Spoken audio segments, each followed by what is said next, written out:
I'm Larry Ray, President and CEO of American Manganese Inc., listed on the TSX Venture, ticker symbol AMY, A-M-Y, with proprietary patents in the U.S., China, and South Africa. Our focus is on recycling lithium-ion batteries for electric vehicles. China recently legislated the responsibility for recycling onto their electric vehicle manufacturers and importers. For more information, please visit AmericanManganeseInc.com or phone me, Larry Ray, at 778-574-4444. You're listening to HowStreet.com radio, available online at TalkDigitalNetwork.com. Welcome to HowStreet.com radio, the online source for market opinions. Here is Jim Goddard. My guest is James Corbett, publisher of theCorbettReport.com and editorial writer for the International Forecaster. He's speaking to us from Japan, where he has worked and lived since 2004. But originally, you're a Calgary boy, aren't you? I sure am, born and raised in the foothills of the Rockies. Easy for me to say. Yeah, easy for you. James, taking a look at what's happening with Japan's economy and how it's facing the world and Russia, is there anything happening there? There is indeed at least one thing of note. This week, the trade minister of Japan is on a trip to Moscow to seal up and finalize some of the 68 different documents and trade deals that were signed or put into motion during Putin's trip to Japan last month. So this is, I don't think any one of these deals is particularly important in the way, say, the China-Russia gas deal of a couple years ago was, but I think it's the idea of this trade in general and the increasing bilateral trade and investment that's going on between Russia and Japan is a sign of a very new trading relationship that's being fostered here. And at any rate, the rhetoric is all quite nice and friendly, and there is even the talk of joint economic activity in the South Kuril Islands, which has been a point of contention between Russia and Japan since the Second World War. It's in fact why they've never actually signed a peace treaty to formally end the Second World War, is because of dispute over those islands and who owns them and who can do what on them. They're at least talking about the possibility of joint economic activity on those islands right now. So these are pretty significant developments and show that the Japanese-Russian trading relationship may be becoming more important as Japan looks for other ways to expand its economy other than simply relying on its old industrial export base of the United States. Now, those islands are north of the Japanese, what we would call mainland? That's right. So very far northern Japan or southern tip of eastern Russia. What kind of activity goes on there right now? Right now, since it has been disputed, and for a very long time, there isn't very much economic activity of any sort, and it's always been the point of contention about who gets to develop the islands and in which way. So I think this would be a boon, obviously, for everyone if this was able to be sorted out. But it's one of those diplomatic incidents, diplomatic sticking points that has always prevented any sort of deeper relationship between Japan and Russia. Now, of course, the world's focusing on the Russia-U.S. relationship with Trump about to take office. Is it a good sign that Japan and Russia, lifelong enemies up until this point, getting along? Perhaps the U.S. and Russia could cut business deals that would be friendlier for both sides? It is an interesting pivot that's taking place right now, and it may be, as much as the United States has been talking about an Asia-Pacific pivot for several years now, and signally really failed to do so under the Obama administration, perhaps Asia is going to be pivoting away from the United States.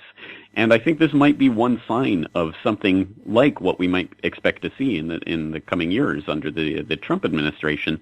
As, for example, I reported on the Corbett Report last month about the Japanese Parliament ratifying the Trans-Pacific Partnership, the TPP free trade deal that includes 12 Asia-Pacific nations and was slated to include the United States. But of course, Trump has vowed that on day one in office, he's going to pull the U.S. out of that trade deal. That's so the fact that Japan bothered to ratify it at all is pretty strange because, of course, without the United States, it's not only meaningless, it's actually formally null and void. So why would they bother to ratify that treaty at all? I think part of what that signals is that Japan is starting to perhaps lay the groundwork for what could be a truly Asia-Pacific trade deal of some sort that in the future might include such players as Russia and China. I mean, it's conceivable that the Asia-Pacific nations will start to turn more in that direction rather than towards the United States to be a linchpin and key player in the region. And it's certainly, from an economic standpoint, it makes sense, given that the drivers of global growth at this point are the emerging nations more so than the established economies. In fact, the World Bank just came out with their forecast for 2017, 2018, forecasting 2.7% and 2.9% global growth over that period, respectively. And for the first time, more than 60% of that forecast growth is expected to be coming from the emerging economies.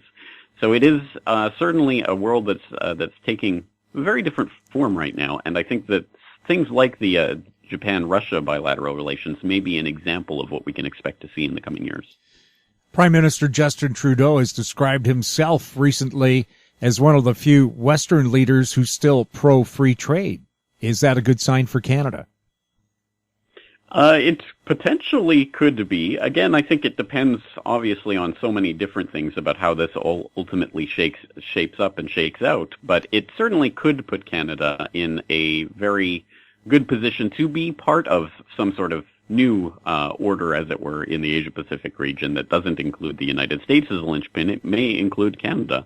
And obviously, Canadian resources and Canadian commodities are still highly sought after and highly prized and very useful to emerging economies in Asia. So it certainly could potentially put Canada in not in the driver's seat, but at least give them a seat at the table, as it were. Of course, again, it always depends on the details, and it's nice to talk about things like free trade, but when they ultimately, when that comes to several hundred-page documents of legalese restricting and governing every single aspect of that supposedly free trade, it certainly can undermine the concept itself. Right. If you truly believed in free trade, the Customs Department of the Border Security Division would be shut down, wouldn't it? Exactly right. A real free trade deal could be written on a postcard or a napkin, basically allowing all things and taking down tariffs. But of course, that's not what they mean by free trade. They mean heavily regulated trade. And one of the reasons why BC says it has the best economy in Canada with 3% growth over the past year is the fact that it has 40% trade with Asia, unlike any other place in Canada.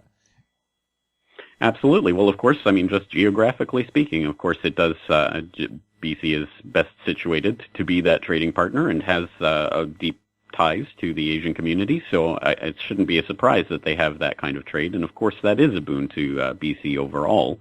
And that's the type of thing that one would expect any Canadian government that's truly interested in fostering economic growth would be looking at leveraging in the coming years, especially if the U.S. really does start to disengage with Asia and starts even a potential trade war with China. One would expect Canada would be a nation that could slip into that and potentially profit, depending, of course, on the political situation between Canada and the U.S. and the extent to which pressure would be put on Canada to extract itself from its Chinese trade deals. Prime Minister Trudeau made a point of addressing the brand new U.S. Congress the other day. I don't think he wants relationships between the countries to become frosty. No, I wouldn't suspect so. And of course, as always, the United States is the elephant in the room and cannot be avoided, and is still the largest trading partner and presumably always will be for Canada. So I don't think anyone has an interest in seeing that relationship sour. But it will be very interesting to see what relations do develop between a prime minister like Trudeau and a president like Trump, who, politically speaking and in every other way, seem to be polar opposites. And, of course, with Trump, I don't think he knows what he's going to say next. That's a good point. At any rate, I think that could play into his overall strategy for governance, which seems to be governance by surprise or by confusion, which perhaps is a good business strategy. As a governance strategy, it will be very interesting to see how that plays out over the next few years. But certainly I think he does like to keep people guessing on a lot of different things. And it really is a question to what extent he will be keeping all of the various promises that he has made on the campaign trail with, of course, Henry Kissinger, who has met Trump on multiple occasions now, having directly said we should expect Trump to renege on some of his promises as soon as he gets into office. So we'll see if he sticks to his guns on things like TPP or like announcing that China is a currency manipulator, which he has vowed to do on the first day in office. Has China been manipulating currency, or have they been trying to support their currency, not drive it down like Trump claims? Well, yes, in recent years, I think that there was much more of a case for that to be made a few years ago than there is now, and it looks like China really is trying to support a currency which has depreciated 6% over the past year against the U.S. dollar, and that is, of course, on the back of the incredible capital outflows that have been taking place as people try to get their yuan out of the country. In that vicious cycle, the currency is depreciating, so people try to get the money out, and that causes the currency to depreciate further. And as a result of that, we've seen some remarkable things. First of all, we see the foreign exchange reporting from the official Chinese government sources are, perhaps no surprise, heavily cooked. And just a couple of months ago, Goldman Sachs released a report showing that since August 2015, total capital outflows from China have amounted to not hundreds of billions, as the official Chinese statistics say, but up to $1.1 trillion of outflows. So it looks like there's some significant fudging going on there. And as a result of that, some very remarkable developments are taking place right now involving the state administrator of foreign exchange, the forex regulator of the Chinese government, known as SAFE, S-A-F-E. They have apparently come out with some new capital controls, or at least some new ways of enforcing existing capital controls, depending on who you believe. But according to reports in Reuters and other places, SAFE has issued oral instructions to dozens of banks in China to enforce either new or find new ways of enforcing old capital controls laws, but without disclosing to customers that this is coming from the People's Bank of China. And that's interesting because it certainly does indicate that China is really trying to clamp down on capital outflows and to try to get a handle on their currency. But it also shows that even the what capital controls exist and how they're being enforced and what that means for the Chinese public, even that information is being kept very close to the chest. And so there's some very interesting things happening on that front right now. And it does tend to show that the Chinese government really is trying to support the currency and trying to stem the outflow. So yes, not trying to keep it down as the currency manipulator handle would seem to suggest. If these are oral instructions, is this a case of the Chinese government not trying to upset their growing middle and upper class? The official word is that they're trying to prevent panic, which would occur if people knew what controls were in place and how they were being enforced. And perhaps there's some element to that. I think it's also probably just a way of trying to prevent people from getting around those controls, because whenever new rules are put in place, it doesn't take very long for people to find ways around them. There has been talk that Chinese regulators are looking more closely at Bitcoin, for example, right now, which could account for billions of dollars worth of those outflows. And as a result, of course, we just saw Bitcoin go from its near all-time high of over $1,100 per Bitcoin down to $800 or so, and climbing back again. But it shows that's one of the ways that people can see these types of pronouncements that aren't really pronouncements coming from Chinese regulators that can have remarkable effects on a lot of different industries. Do you feel that the innate cleverness of the Chinese people to circumvent government regulations will prevail in this case? They generally do, and I think it will be quite an amazing thing if China really is able to put a clamp on this, as I think we've seen over the last several years, and especially as you've seen in the housing market and the property markets there in Vancouver and other places in Canada. People who are motivated, people who have lots of money and are motivated to get their money out of the country, generally find a way, and are probably helped along by government officials who are handsomely rewarded for looking the other way. So as long as those conditions exist, I think it will there will be ways of finding ways out of the system. I think the really only sustainable way for the Chinese government to actually get people to stop trying to throw their money out of the country any way possible is to actually create a stable currency that really people do want to trade in. So there may be some huge surprises in store in the coming years. Who knows? Deals for buying Saudi Arabian oil, for example, in yuan, or some other game-changing event like that could truly make the yuan into the global currency that China is desperately trying to make it. But until then, I think that people who are motivated to get their money out of the country are probably not going to be ultimately stopped by whatever controls the government is putting in place right now. And of course, China too doesn't do their plans in just quarterly segments like we tend to do in North America or Europe. They have 5-year plans, 10, 25, 50, 100. Who knows what those plans are? Well, we do know their 5-year plan, at any rate. Okay. That is passed by the Chinese rubber stamp parliament every year, or every 5 years. And the most recent one, I can't remember if it was last year or perhaps in 2015, but at any rate, was forwarded and then rubber stamped. I believe it was rubber stamped last year. And so we do know some of the details of those plans and what they're aiming for, but as always, it's questionable about Chinese government statistics and other things and what they ultimately amount to. But people might remember that one of the interesting things to come out of that recent 5-year plan were at least talks about creating a new social credit system whereby people would ultimately be rewarded for example, posting things on the Chinese state-approved social media about the Chinese government. You would receive credit points for your social credit score, which could entitle you to such benefits as vacations abroad and things like this. So there are some pretty creepy and Orwellian things in there, as well as just the usual economic targets. So they just want you to click like on the Chinese government button. It's not there yet, but there are signs that they are putting something like that together, and that will be very interesting to watch. Frightening might be another word, but I think that type of idea is one that we're probably going to see variations of coming in the near future.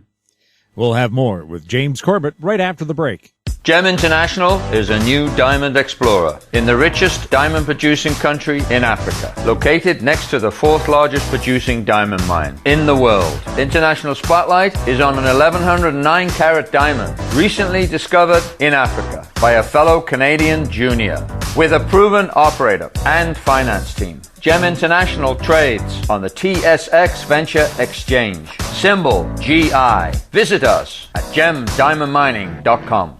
Welcome back. We're speaking with James Corbett. James, you have a particular take on the U.S. intelligence report on Russian hacking during the U.S. election. What do you think happened?